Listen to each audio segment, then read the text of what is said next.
Salut, c'est Maxime et bienvenue dans ce nouveau podcast. Aujourd'hui, je vais te donner 3 bonnes raisons de devenir digital nomade en 2019 et je te donnerai une raison bonus à la fin de ce podcast.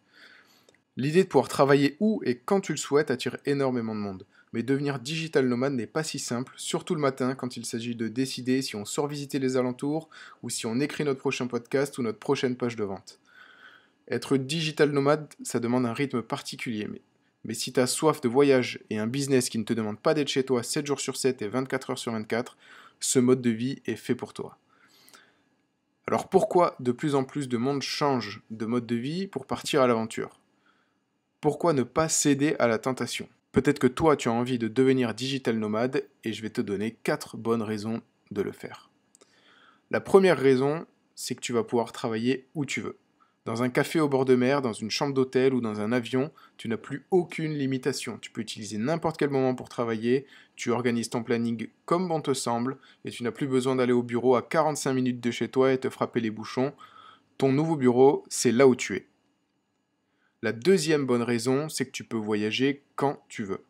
Être digital nomade ne veut pas dire voyager 24 heures sur 24 parce que il faut quand même pouvoir travailler et entretenir son business et développer son business en fonction de ses objectifs. Le gros avantage, c'est que tu peux bouger quand tu as envie de bouger, tu changes de ville quand tu veux, tu changes de pays quand tu veux, tu changes peut-être tout simplement d'hôtel ou d'appartement quand tu en as envie. Du moment que tu as une connexion Wi-Fi sous la main, tu peux aller où tu veux. La troisième bonne raison que je vais te donner, c'est surtout si tu as un métier créatif, tu ne seras jamais en manque d'inspiration. Un matin, tu prendras peut-être le petit déjeuner dans ta chambre d'hôtel à Rio. Quelques jours plus tard, tu boiras un coup en admirant le coucher de soleil en Guadeloupe. Le surlendemain, peut-être que tu boiras un café dans un coworking au cœur de Manhattan. Tu vas changer d'environnement constamment en fonction de tes envies. Et c'est ça qui va énormément t'aider à rester inspiré et créatif au quotidien. La quatrième et la meilleure raison de devenir digital nomade, c'est que tu vas te sentir libre.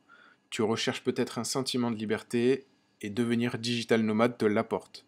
Le plus important dans ce mode de vie, c'est ce sentiment de liberté, de ne dépendre de personne pour gagner sa vie, dans le cas où tu vis de ton business, et faire ce que tu veux, quand tu veux, comme tu veux, que ce soit pour tes déplacements, tes repas, ton sport, ton sommeil.